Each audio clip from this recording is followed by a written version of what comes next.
Welcome into a football show. My name is Zach Lyons. You can follow me on X at FWordsPod. And of course, over here, you probably recognize him, and you should.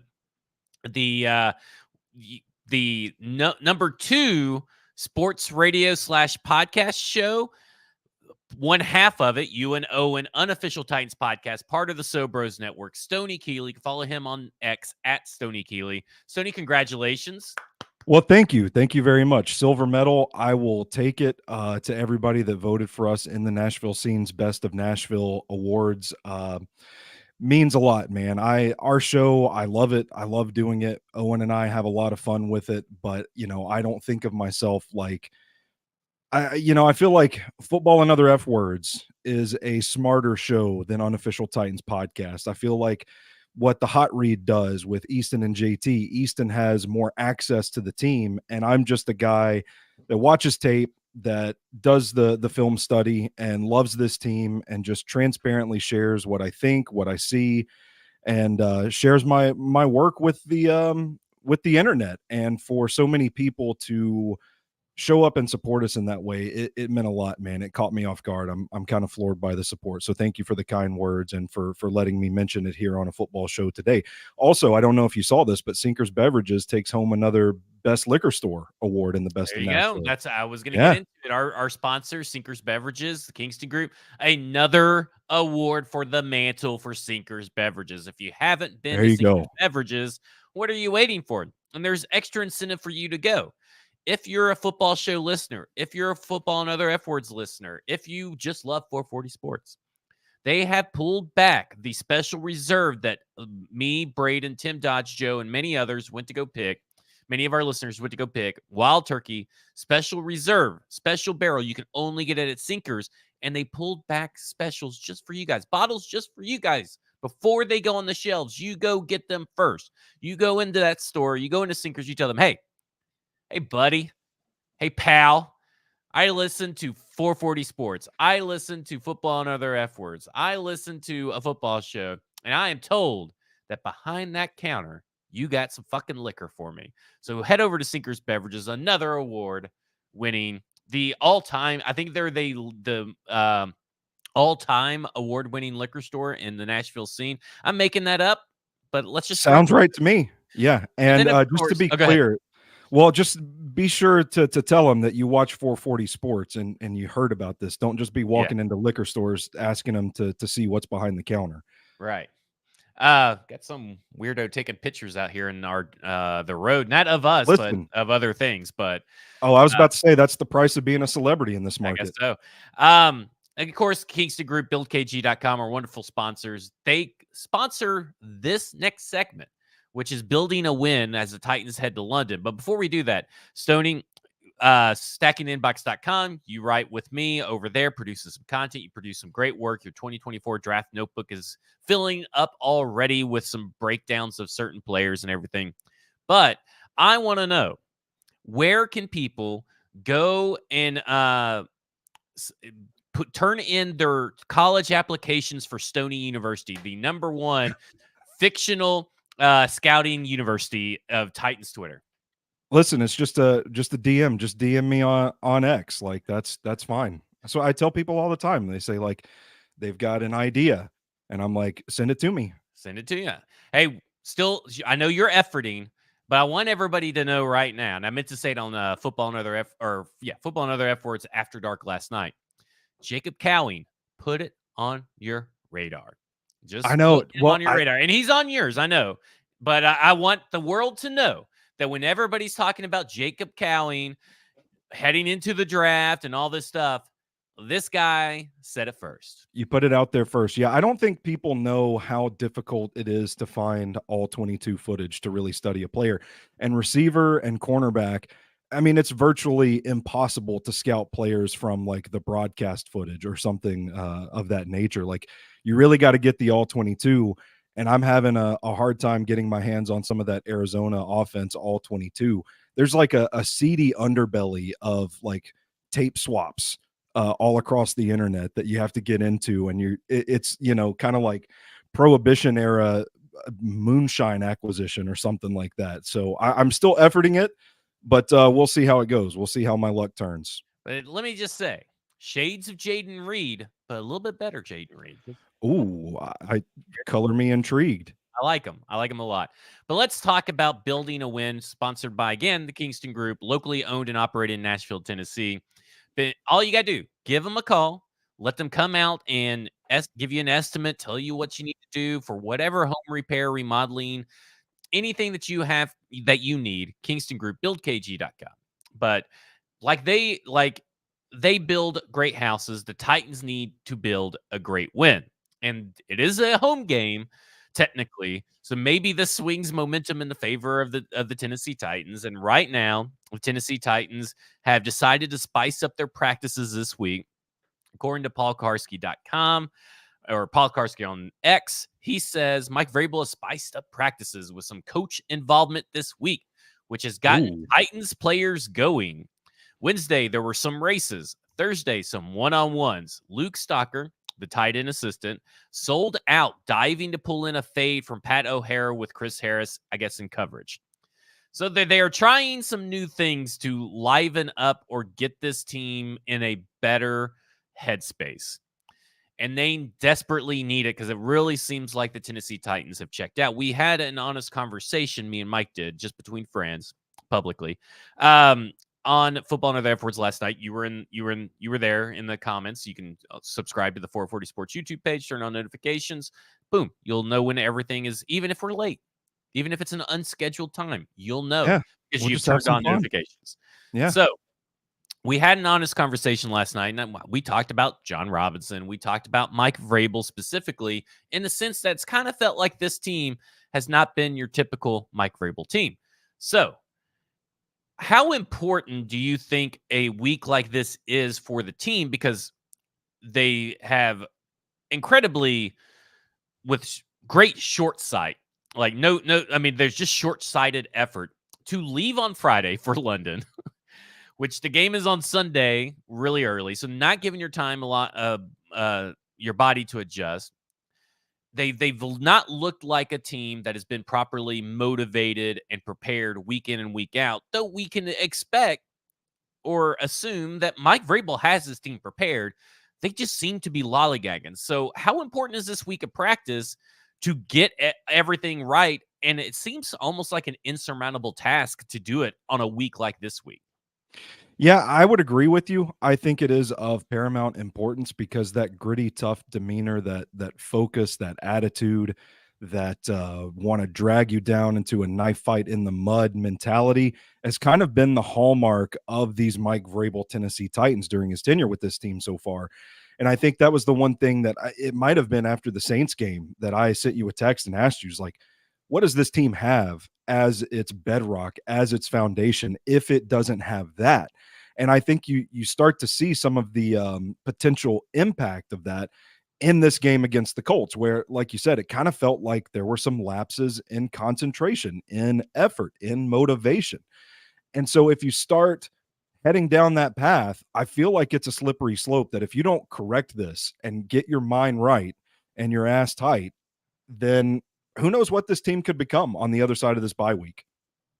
Well, I look at it this way too. How much of this is a hangover from last year? I mean, you bring in entirely almost new staff, and you bring in entirely, I mean, like, they had like a really high percentage of roster turnover, but there is a few constants across what could cause this. And I just wonder, when you see Christian Fulton not doing his job, and then you see it over and over and over, and you see Jeffrey Simmons just frustrated with every increasing loss added to their record dating back. It's like they say they put it all in the past, but I feel like Jeffrey Simmons has not let last season go. Like, to me, like, his press conferences, the way that he is presenting himself, the way he is making excuses, it really feels like, man, the ghost of 2022 is really still haunting some of these players' heads, and it's affecting. And Jeffrey Simmons is still playing really good football, but it just seems to be affecting their attitude. Yeah, I would agree because the press conferences seem to be getting progressively bleak with losses such as the one against the Colts, and specifically with Jeff Simmons. Like, a couple of weeks ago, he was saying, enough of the coach better, play better. At a certain point, we actually have to play better. And that was a sound the alarm kind of moment for me, because I start thinking, oh gosh, like you guys have talked about on a football show the last couple of weeks, like, is this message kind of wearing thin with the players? And I don't know. I like you piece it all together, and it kind of feels like cracks in the dam. Yeah. Yeah, I agree. I agree. So building a win this week of practices. Okay, so emotional letdown on Sunday. They have to fly to London on Friday, which is, by the way, normally when they just leave for other games, right? Like normally when they Yeah. leave for Indianapolis, they leave on Friday. But Hmm. now they're going across the pond, many time zones and hours ahead. So how do you build a win to overcome that, Stoney? Like, in your opinion, can they make practices fun like they're trying to do, keep the energy up, and that carry over on an 8 or 9 hour flight and then all this time change? Can that really carry over? We're gonna find out on Sunday morning. That's for sure. I don't know. I think the question of when to leave for this team is a matter of priority. And what are you prioritizing if you're Mike Vrabel? Is it keeping the routine because you think you can create this positive energy and practice throughout the week? And if you're just in and out of London, right? That's the phrase we've heard. They just want to get in and get out. If you're in and out, like, maybe the hope is that it doesn't, like, the abnormality of the schedule at this point doesn't really have time to sink in, because you're traveling, you're on a plane, you get to the facility, you do some run throughs, and then you play the game and you get out. Maybe that's the hope, that we can just build up enough goodwill throughout practice this week. I don't know. I was going to ask you kind of where you sat on this issue, keeping the regular routine, or taking the time to get acclimated to a new setting, because I think there's an interesting point to be made. I'm not necessarily saying I believe this, but just kind of playing devil's advocate. If we're sitting here criticizing, like, the mental discipline, the focus, the motivation of this team right now, what happens if you leave Monday and your team that you feel might be suffering a little bit of a focus lapse right now, they get to London and then they have a week to just go see Big Ben and all the stuff, the distractions that are there.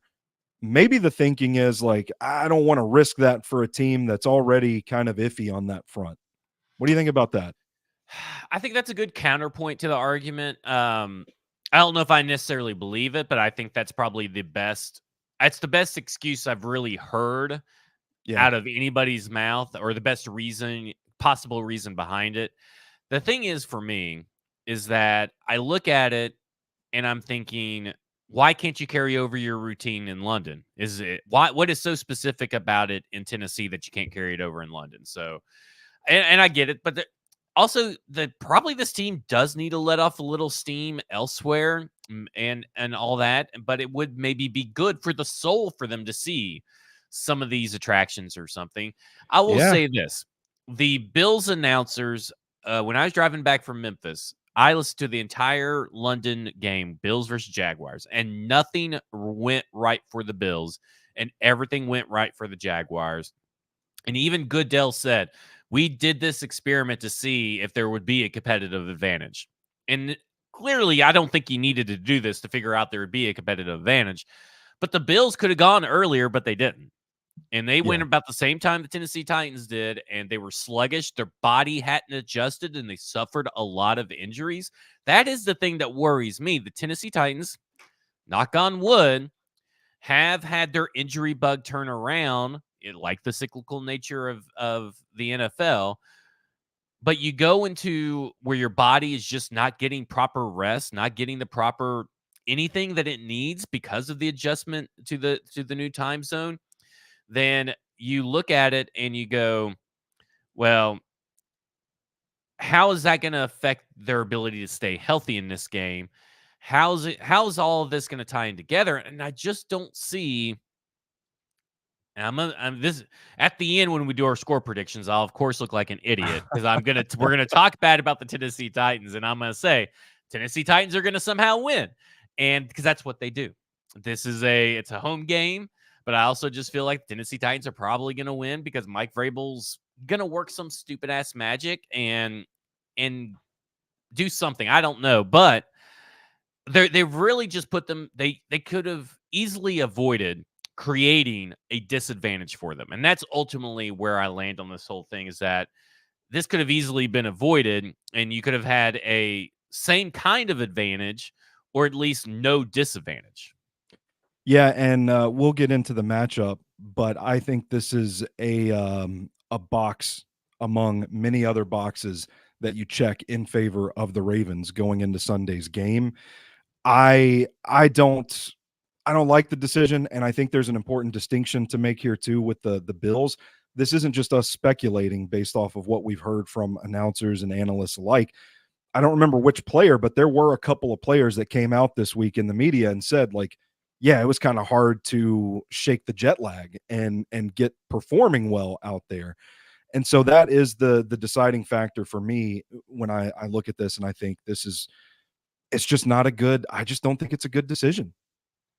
Yeah, I don't either. And let's talk about the matchup. The Tennessee Titans offense has had its share of ups and downs, not for a lack of creativity or play calling, but for a lack of Mhm. player execution. And the Baltimore Ravens right now are the second best defense in the NFL behind the Cleveland Browns.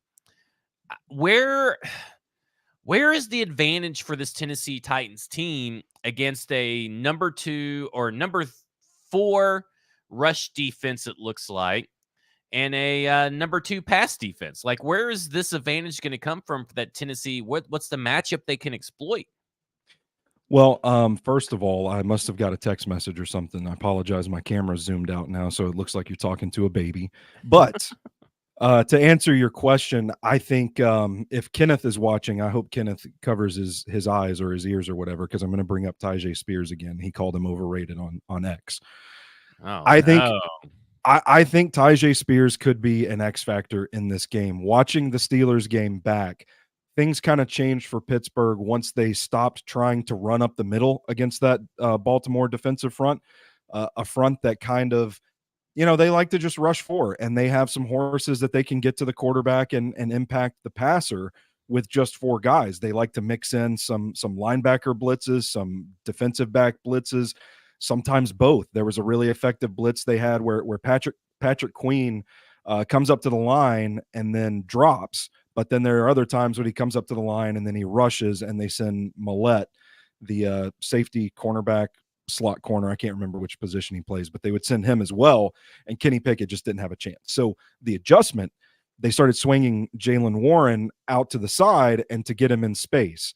And so if you get the ball out quickly to a guy that can make a man miss, you got a shot for a big play. And that's one thing that I've liked about Tim Kelly's offense. I don't like that they're doing it in the red zone so much, but if you watch, especially when they have Henry and Spears on the field at the same time, sometimes they send them in the same direction with one blocking for the other. Sometimes they send them in different directions, trying to get the defense to bite on Henry, only for Spears to spring open, or vice versa. And I think that Tim Kelly has a really good package. That's what she said. Tim There you Kelly go. has a really good package Pretty boy for Kelly. using the running backs and the tight ends on the Spears touchdown in the red zone last week. They send Chig across the formation. He kind of goes unnoticed and gets out and springs a block. So I think stretching the field horizontally and getting the ball into the hands of a guy that can make people miss, because that's what the Ravens did against the Steelers. They primarily rushed four, dropped a lot of people into coverage. You had bodies in space, guys were making tackles. That to me is kind of the crux of how the Colts were able to beat the Titans so efficiently last week as well, is that the Titans just couldn't really get anything going. I will also say Kenny Pickett was wildly inaccurate down the field last week. And I think there were some one-on-one wins for George Pickens against the cornerbacks. And I think looking at Ryan Tannehill, I know people throw shade at him all season, but I think you trust him to be a little more accurate on those throws down the field. So if the protection can hold up, I think there will be some opportunities for big plays, but I think the best chance for this offense against this defense is Tyjae Spears in space with Nick Okay, so Westbrook-Ikhine blocking in front of him. I like it. So let's talk about this Ravens defense a little bit. Let's talk about the quarterbacks they face. They face C.J. Stroud in Week 1. They then go on to face Joe Burrow, who's already injured. Then they go on to face Gardner Minshew, Dorian Taylor Robinson, DTR, and then they go and face Kenny Pickett, who is nothing good either. So I'm going to say something because I'm going to call ourselves out a little bit. Okay. We said the Cleveland Browns aren't as good as what they think as what the stats say. Mm-hmm. Now, you've heard the list of quarterbacks. This is good. Ryan Tannehill is technically the healthiest and best because he's the healthiest quarterback they'll face. How much can we take away from those performances against those quarterbacks about this Ravens defense? Yeah, I think it's interesting. I think you can watch like schematically and learn like what the Ravens are trying to do. And I think that you can also see the moments like the Pittsburgh game where you just know like, man, a more accurate quarterback, or even just there were some times that Kenny Pickett was throwing the ball like 20 yards past his receiver. Clear miscommunication. So, I think it is fair to assume that there is probably going to be some sort of regression to the mean whenever, did I say meme? I meant mean. Regression to the mean. I'm a meme curator, so it's on my head all the time. I think you can expect some regression to the mean a little bit with Ryan Tannehill, assuming the protection holds up. For me, that's the key to it all. If Ryan Tannehill gets some protection like he did against Indianapolis, which, by all means wasn't like elite offensive line play, but he had time to make some throws. I think if he has that, like I said, it's one-on-one matchups. DeAndre Hopkins, a guy that can win them. I think it's safe to deduce from what the Ravens have done so far that the Titans offense, the passing game specifically, could surprise in this game. It'll be interesting to see how much they decide to lean on the run. I talked about it on Stacking the Inbox today, that the Tyjae Spears versus Derrick Henry debate is getting a little wonky and off track. Tyjae Spears is clearly good right now. Derrick Henry is still, there are shades of Derrick Henry just not showing up. Just not showing up consistently. And there everybody's big thing to point at are, well, snap counts or attempts or blah blah blah. Like or the Stillman on 102.5, he said, how did Derrick Henry only get 13 snaps on Twitter on his show? And I'm like, well, he only got 13 carries. He was in a lot of snaps. Yeah. Here's the thing. I am okay with so far what the snap count has been. So I'm not going to hammer home any snap count.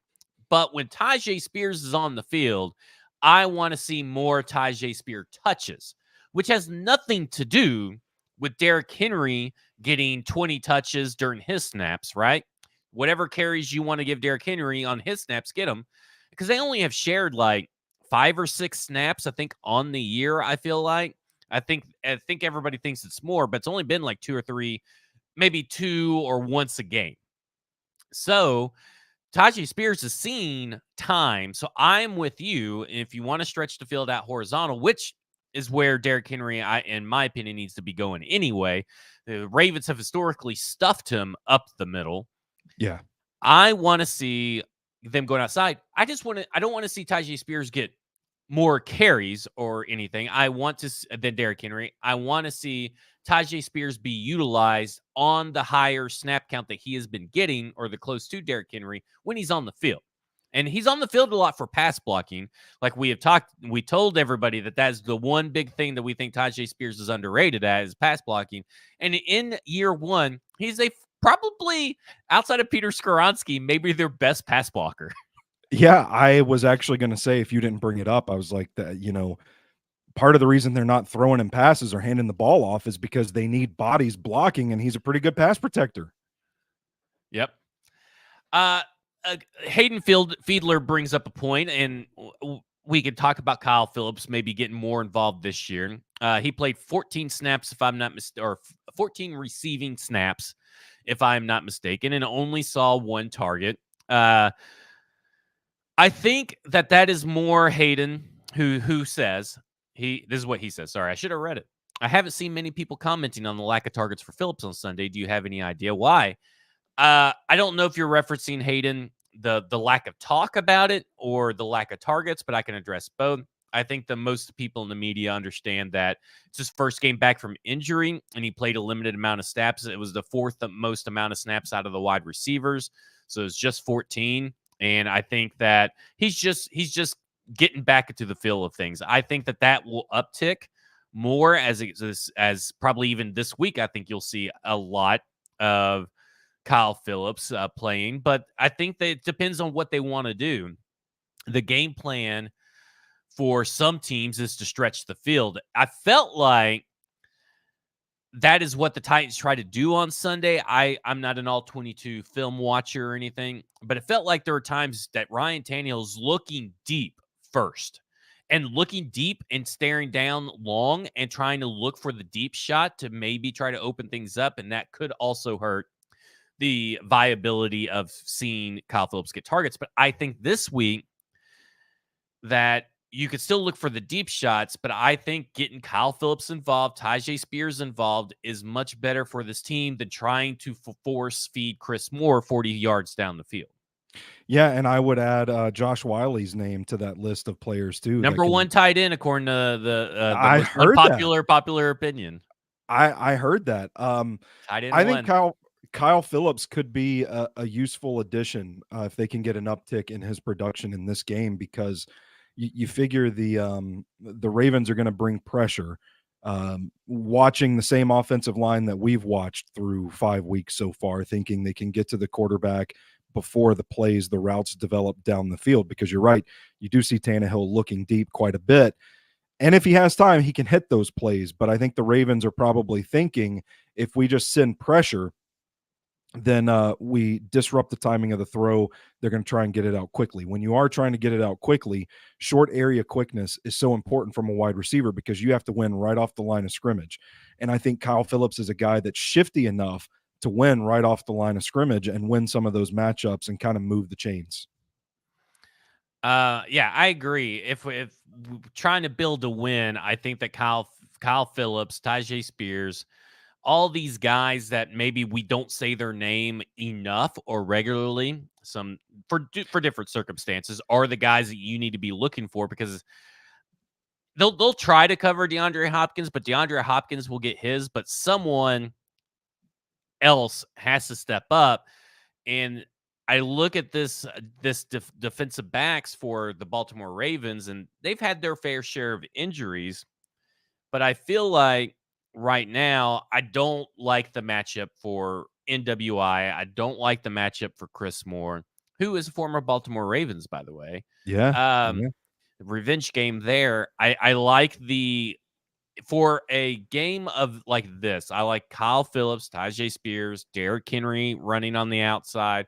I like kind of like the bread and butter of the New York Giants style offense last week with a splash of Tyjae Spears. Or sorry, last year with a splash of Tyjae Spears. Yeah, sure. And one point I want to make before I forget, because I jotted it down, what I'm calling for, bringing that up earlier, stretching the field horizontally, I want to see more of Henry and Spears on the field at the same time in this matchup. And people say Derrick Henry doesn't look quite himself anymore. There has been a sort of physical decline in his play, but from what I've watched, I've watched every game, the all 22, except for the Chargers game. For whatever reason, they still haven't uploaded that. But defenses still bite on Henry whenever they fake the play to him. The touchdown pass, or what should have been a touchdown pass to DeAndre Hopkins, like 5 Colts defenders that when Derrick Henry got the ball, that's just where they're keyed in on, and they're like swarming towards him, which is part of what helped open up DeAndre Hopkins in the back of the end zone. Maybe with a little more touch on the ball, that's a touchdown. But what I'm seeing is that defenses are still treating Derrick Henry as if he's the focal point of this offense. So I don't know, maybe you take advantage of that with a little bit of the misdirection, having both guys on the same field. Maybe let's get real crazy. If you want Derrick Henry throwing touchdown passes, throw him to Tyjae Spears. Throw Yeah. one on that wheel route. I'm still begging to see it again. Yeah, I'm with you. Before we shift over to the defensive side of the football for the Tennessee Titans as they take on Lamar Jackson and the receivers that have let him down more than any receiving group that I've ever seen in my life. Yeah. Remember, we are building a win due to the Kingston Group, buildkg.com. Contact them. Just give them a phone call. It costs you nothing to give them a phone call. Tell them that 440 Sports sent you and said, hey, I need X and X fixed. Can you give me an estimate or tell me what's the best way to go about it? And they'll be glad to help you. Kingston Group, buildkg.com. Okay. We switch to the defense, which is really, I think the biggest gripes about this team have come from the defensive side of the ball in their losses outside of week one. I almost hate always having to say, well, outside of week one or asterisk week one. I just wish we could all understand. Week one was Ryan Tannehill, bar none. We all know. That way I don't have to say it all the time. But anyway, in the Cleveland loss, in the loss to the Colts, the defense, as we had talked about earlier, just kind of looked lifeless. Kind of looked like they weren't the bullies that they were supposed to be. They were the ones getting bullied. And that's unlike this team. Didn't matter if Tierra Tart was in Cleveland and Tierra Tart was missing in Indianapolis. That really didn't matter, right? I mean, same lifeless, listless team. You could maybe say that, well, Yeah. Tierra Tart maybe could have stopped Zach Moss, but it didn't really seem like anybody really had the fortitude or want to tackle Zach Moss. So I don't know. They made him look, and listen to this. I don't know if you heard this, but a few people said that he reminded him, the way he ran reminded them of Le'Veon Bell. Well, you guys made him look like Le'Veon Bell. So he is not Le'Veon Bell. Yeah. You guys made him look like Le'Veon Bell. And so they have to get tougher. They're going to, it's a underwhelming running back room that the Baltimore Ravens have. But you could have said that about Indianapolis before they went in. And Gus Edwards has a chance. You know, normally my advice to Tennessee Titans defensive fantasy football owners, or excuse me, my advice is for people with running backs that are facing the Tennessee Titans defensive fantasy owner is to bench them. But I think you should fire up Gus Edwards, and I am a little afraid that Gus Edwards is going to pull a Zach Moss and go for over 125 yards from scrimmage. Man, I think Justice Hill is the guy that I'm worried about from the Ravens backfield and the way that they used him against the Steelers, like trying to get him in space one-on-one. That dude is a load to bring down. And when you look at this Titans team right now, one of the issues on defense is tackling. The tackling has not been very good this season. So if they get this guy, and it's not just Justice Hill, by the way, but like Mark Andrews, Rashad Bateman's a physical wide receiver. The Ravens have guys that are tough to bring down. Lamar Jackson, when he gets into the open field, is hard to bring down. So physical guy like Justice Hill, I think, I'm not going to be surprised either way if Gus Edwards is chewing up yardage and Justice Hill is the one that's just getting these like back breaking, like 4th and 4 conversions to keep the offense on the field and burn clock late in the game. I'm not going to be surprised either way. I think this is a really bad matchup on a lot of different levels for the Titans defense. And that run game is one of them against the defense that has shown some poor tackling. Well, we do got some new news just now. There's only been 3 players that are not traveling for the Tennessee Titans. Traylon Burks, Luke Gifford, and surprisingly enough, Elijah Molden, again, is not going. He's still battling hamstring issues. But Tierra Tart is going, though he has logged 2 did not practices back-to-back days so far. Just in case. Have him on hand. Yeah. So that could be a little bit of relief, but we talked about this linebacking room and how the linebacking room has not looked great. And they need a bounce back game. And I know that Azeez Al-Shaair can do it, but I'm not very confident on Jack Gibby. I think that he has hit the 4-game like Dylan Cole memorial wall. and he had his 4 good games, and it's over, and it's done. And I think they're going to attack Jack Gibby a lot this game, outside of attacking Christian Fulton, who we'll talk about in a minute. Yeah, I just tackle. Just make the tackles.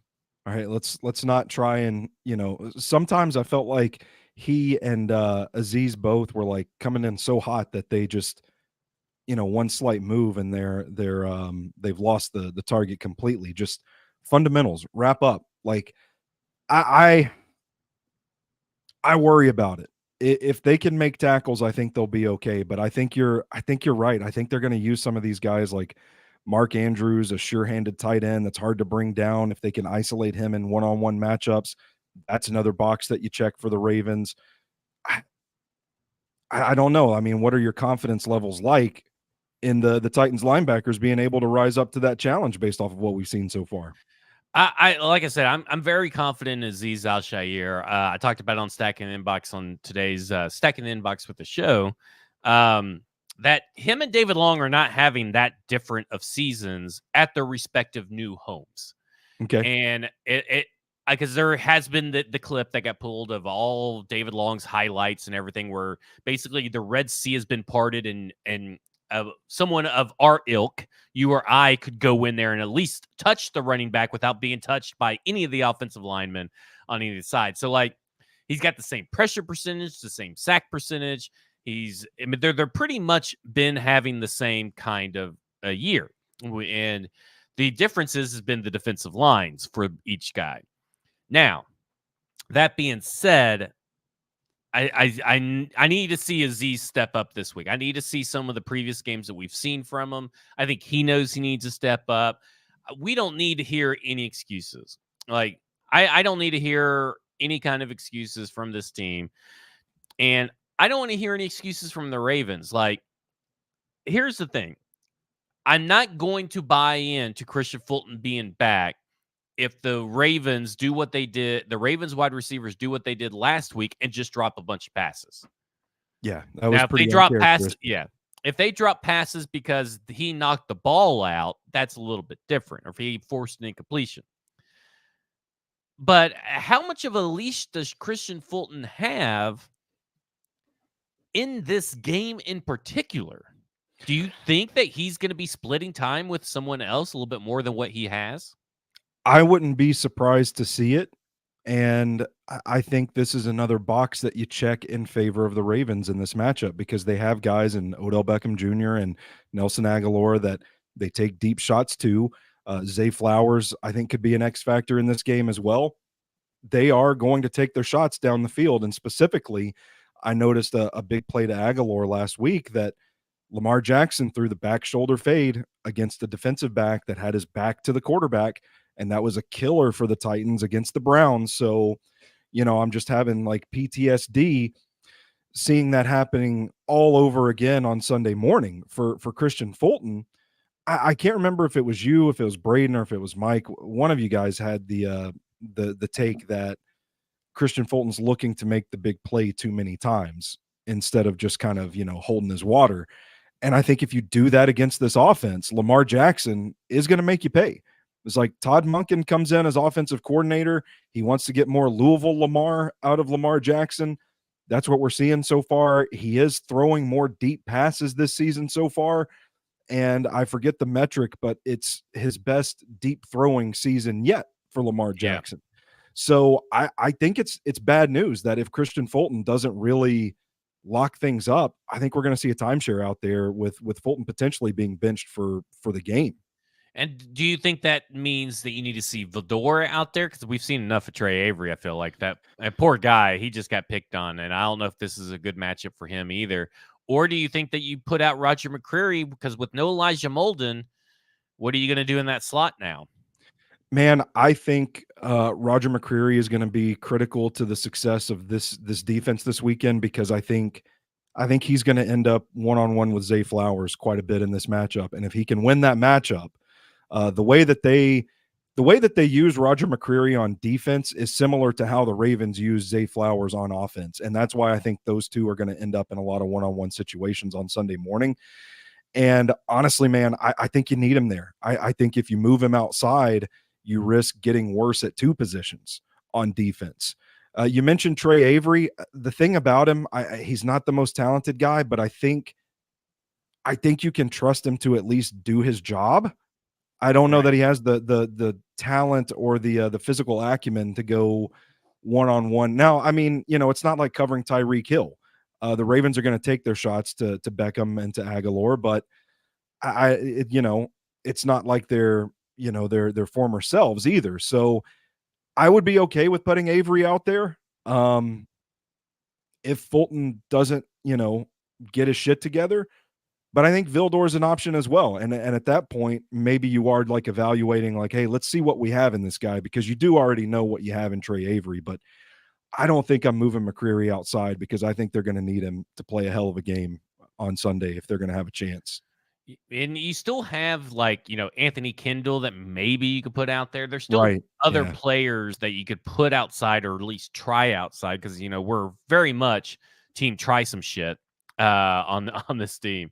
Uh, you know, I wonder how much Dane Cruikshank is going to be involved. You do have Eric Garror Yeah. that could go inside. You have Tay Gowan, who got signed this last week, who could go outside. Um, so you got some defensive backs you could bring in. So let me ask you this, because we need to get into some SEC football talk. Oh, yeah, we got Your that too. your final prediction: Ravens at Titans in London. Oh gosh, I the loss to the Steelers was pretty uncharacteristic. I think this Ravens team could pretty easily be 5-0 right now. I think they've kind of pissed down their own leg a couple of times, and for whatever it's worth, just to like give you some insight as to how high I value the Ravens. They were my pick to win the AFC this year back in the summertime. I think it's going to be a difficult matchup for the Titans, because you've got to have a lot of things go in your favor. You've got to get pressure on a Baltimore offensive line that has played pretty well so far. Now, if you're betting this game, keep an eye on what happens with the Patrick McCary injury, because once Daniel Faalele came into the game last week, Pittsburgh started ratcheting up the pressure on the right side, and that's kind of what got him back into the game. So keep an eye on that potential for, Danico Autry, Harold Landry, Rashad Weavers, those guys. But I think you have to get pressure on an offensive line that's playing well. You have to cover in space, tackle well, not things that they've done particularly well so far. And you've got to protect from the explosives, on top of having the most mobile quarterback you've faced so far this season as a constant threat. Now, I know historically they've played pretty well against Lamar Jackson, but it's an added element to this offense that you have to defend. And right now, this team kind of feels like it's a little deflated. There's no wind in their sails right now. And so I could see it getting pretty ugly, honestly. And, my gut reaction is like, I'm not going to be surprised if this ends up being like a 28-9, 28-10 type of game in favor of the Ravens. Well, that is building a win, buildkg.com. For the Ravens. For the Ravens. I will say this. I'm going 19-16 Tennessee Titans.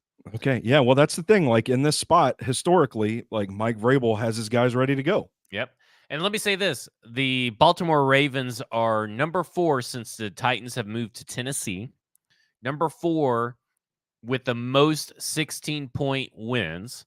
The Titans are number 5, 24 and 22, respectively. How about that? So, but we're going to go on the other way. They're just going to score 16, and it's going to be 19-16. Okay. As buildkg.com, Kingston Group, our local sponsor, best sponsor that we got that is involved in the construction of your home. And so we're going to go to the best sponsor that we got that lets you drink inside your home, Sinkers Beverages of Nashville, Tennessee. Award-winning, undefeated, the champ. The champ is here. I should have had some John Cena music to go, but Here we go. And we are going to say what's on tap for the SEC Week 7. And get it? What's on tap? Beer, tap. So clever. You guys are so clever on this show. It's just me. Okay.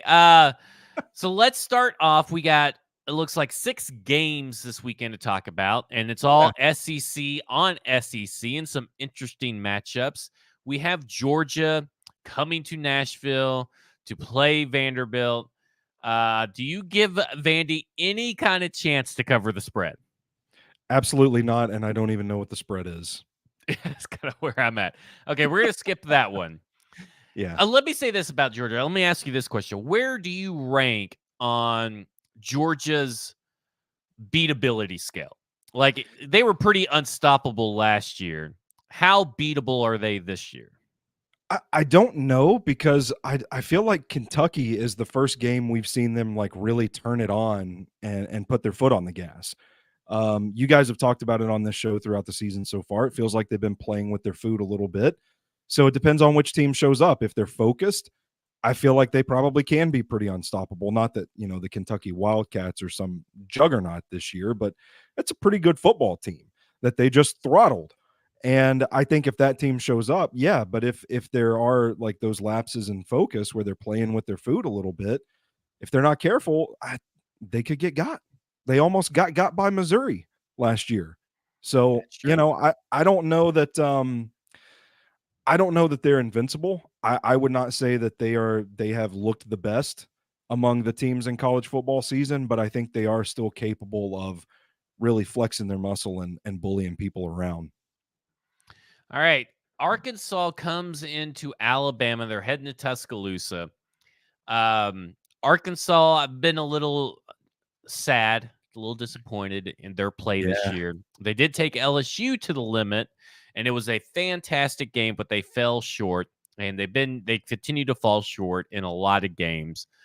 Maybe it's because their head coach, maybe they just have a bunch of Isaiah Wilsons and Traylon Burks who are, lazy and not very good right now.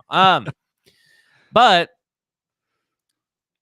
they're going in Alabama. I don't give them a chance to win this game because right now, I don't know if there's a hotter college football team that has rebounded from a loss this season than Alabama. I mean, they are on fire. They're getting back to dynasty era football for Alabama. Run Yeah. game, defense, win the game. They may not score 60 points, but they are going to win games because they are going to beat the shit out of you in the trenches. The game that got Derrick Henry drafted, TJ Yeldon, got all these, Alabama running backs, Eddie Lacy, all these running backs drafted. They're getting back to that brand of football, and teams don't know what to do because Jalen Milroe is absolutely electric as a runner and is making good, sound decisions since his benching for an experiment again. I guess they're experimenting against a lesser team, we'll say, but Yeah. maybe Mhm. it possibly is suspension. They have Tennessee next week, though. Can't overlook your opponents. Is this what's the potential for a trap game? I I just don't see it. By the way, talking about Arkansas falling off the disappointing season they've had, I mean, kiss any hope of KJ Jefferson being a first round pick Yeah. goodbye. I know he was a fringe guy going into the season, but doesn't look like it so far. But as for Alabama, man, I think things are gelling on defense. Like you said, they've shifted focus back to the run game. It very much feels like early era Nick Saban football right now. And as long as they're focused, I don't think they're going to be even remotely concerned or threatened by Arkansas. The game against Texas A&M was kind of gritty, tough. Ends up being a 6-point win. We've become so accustomed to seeing Alabama go up there the last several seasons and post these like 45, 50 points on the scoreboards that we kind of maybe it adjusts our expectations. Maybe we're expecting a little too much out of this offense with the personnel that it has.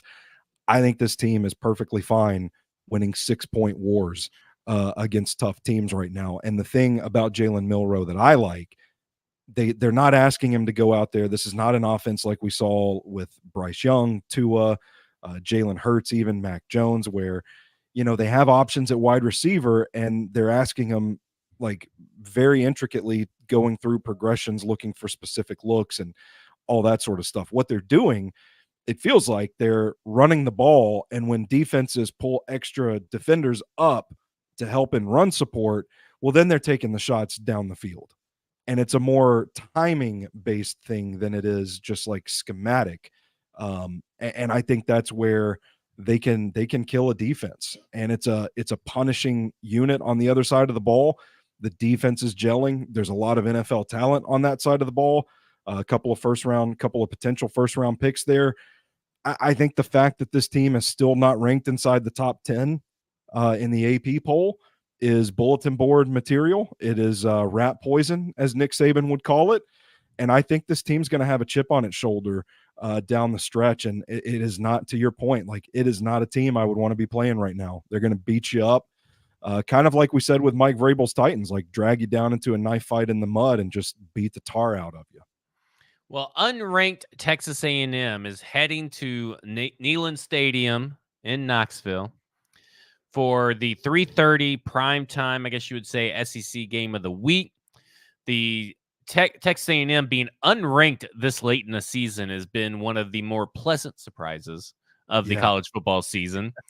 But they have won. They've won almost every game against an SEC team except for against Alabama. And they have a very good defense. Their offense is just very up and down.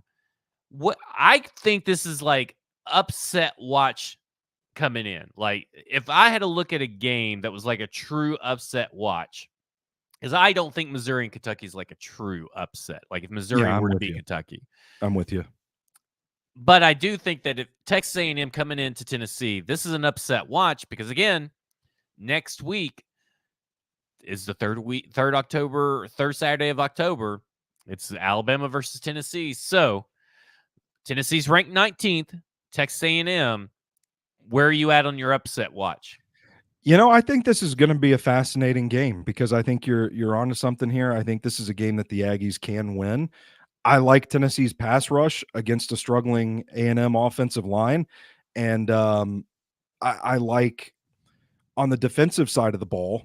I don't think we've seen the explosive plays out of this Vols offense that we saw last year with Hendon Hooker and Cedric Tillman and Jalen Hyatt and those guys. Joe Milton's deep ball inaccuracies are kind of an issue that I think the Vols are going to want to try and run the ball.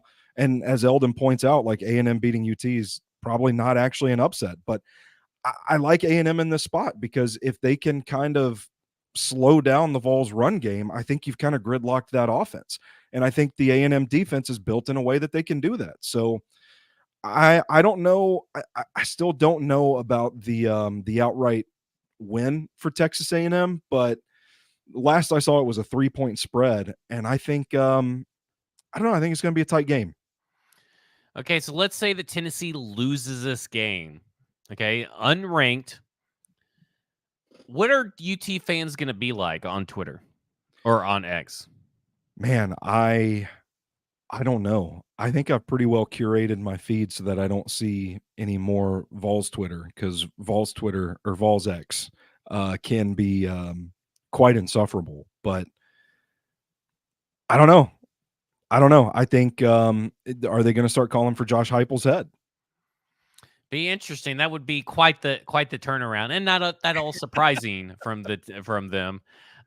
Florida at South Carolina, the battle of the mids, I guess you could say. I really don't care. I'm just interested to see who actually steps up on these teams, and I'm interested to see what amazing catch Ricky Pearsall is going to make this week. Because talk about an underrated wide receiver. Ricky Pearsall is incredible, and he was incredible last year with Anthony Richardson. Just jumps off the page, and he's making catch after catch after catch. So that'll be interesting to see. I think that Florida is likely going to win that one. Auburn at LSU. LSU will beat the brakes out of Auburn.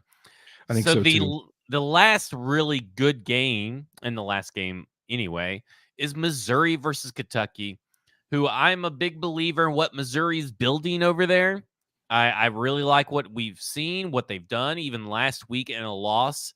I really thought that up until the very, very end, in like the fourth quarter, I really thought that Missouri was going to walk away from LSU, but they just couldn't do it in the fourth quarter. They got outscored 22-7 in the fourth quarter after being up. I'm not going to get into math right now. That's stupid of me to try to do that math. But anyway, they really had a meltdown those final minutes of the fourth quarter. It was a thrilling game, a fun game. I think Missouri beats the brakes off Kentucky. And maybe I'm just downplaying Kentucky a little bit, but I just think Missouri, I love what they're doing over there. I think whoever wins this game, maybe you still got a shot at like a New Year's Six bowl, because I think there are some down programs in the SEC West. I don't think anybody outside of Georgia, Missouri, Kentucky, and maybe Tennessee, assuming they don't slip up against A&M and get that second loss this early. I don't think anybody is really going to be pushing for that spot. So I think this is kind of a de facto elimination game when you're talking about maybe the Sugar Bowl, something like that. I like what Missouri's doing. I thought they were going to beat LSU last week. Obviously, like you said, they came up short. Luther Burden III is an absolute electric factory. I mean, that dude is a playmaker and he's fun to watch. I think he's going to be fun to watch in this matchup. I think they're going to lean on him and that electric factory to make some plays. Eli Drinkwitz is a guy that needed a really good season. I mean, his seat was starting to warm up quite a bit. And for them to come out of the gate 5-0 with a real shot at going 6-0, man, I don't know. I'm really fascinated The fact to that see. they're unranked, I feel is a little sketchy. Like I feel like they are one of, I think they have the offense and the defense. That defense has been playing with a lot of passion and energy. I've really liked what I've seen from Missouri in the games I've watched. Can I say something about LSU real quick? Yeah, let's hear it. If you're a defense playing against LSU, I would advise you not to fucking lose track of Malik Neighbors. Yeah. What is going on? I've seen team after team just like let him just like, oh, we're just gonna let him run on by. He's not doing anything like truly exceptional to get open. They're just having coverage breakdowns over there. It reminds me of like Jalen Hyatt, where like, Jalen Hyatt would just run past everybody, and Malik Neighbors not even doing that. He's just like getting into the zone, and they're just like they're idiots, and they forget they're supposed to cover him. Maybe just like nobody thinks Jaden Daniels is good and can throw the ball to him. Yeah, well, when you're that wide open, anybody could throw to him. So, fair enough. But Missouri, I think upsets Kentucky. Maybe they won't beat the brakes off of them, but I do think they'll beat Kentucky and take their spot in the top 25. That was what's on tap for SEC Week 7. Brought to you by Seekers Beverages, award-winning Nashville, Tennessee liquor store. It's got all the championships like the Ric Flair liquor stores. Head over to Seekers Beverages. Tell the people behind the counter to get you that you want to buy a bottle of the special reserve that the guys at 440 Sports, a football show, and football and other efforts picked out, and they'll reach behind the bar, give it to you, and charge you money, of course. But go over there and get it. Braden says it turned out even better than when we tasted it at the thing. So I can't wait. We picked it out from 9 different barrels. So it's good. Trust me. Go to Sinkers Beverages East Nashville, get you a bottle, and let them know all about that. Stoney, what do you have on tap for the rest of the weekend with the Sobros Network and StackingTheInbox.com? Oh, man, I don't know if you guys have been keeping tabs on me, but we've got a new SobrosNetwork.com. So the last 2 weeks have just been a blur. I haven't really written a lot or put a lot of content up there as we've been trying to, work out all the kinks that go along with launching a new website. Oh, this is a little fancy right here. Yeah, it's we're still working on it. There are some glitches that has taken up the bulk of my time. Actually, that's what my list here. I was joking about my stack of notebooks that I keep. I got a list of things to do with the new website. So it's been quiet. You can expect the Sobros mailbag tomorrow. There's a new episode of the VIX Flix podcast. Brandon and I went to cover the Nashville Film Festival. So we talk about that, the movies that we saw as a part of that. That's coming up there. Hoping to do the Unofficial Titans podcast tomorrow. And that's about it right now for Film Friday. I have already pulled the clips. I got to record the video and actually write the article. but I am kind of looking at the red zone offense and what went so wrong against the Indianapolis Colts. So you can look forward to that at stackingtheinbox.com as well. All right, that sounds good. That will do it for us. If you're a Stacking the Inbox subscriber, don't forget, London game is very early, but we will still be doing the game day chat. So if you're a subscriber, be on the lookout for that. For Stoney Keeley, you can follow him on X at Stoney Keeley. I'm Zach Lyons. You can follow me on X at FWordsPod. Football and other F words on Wednesdays. Of course, football show Mondays and Thursdays, typically at 1 p.m. Central Standard Time. Thank you for joining us. Thank you for interacting into the chat. We love you. That was a football show. So see you guys later, because I'm butchering this ending as I'm struggling to find the video to end this show.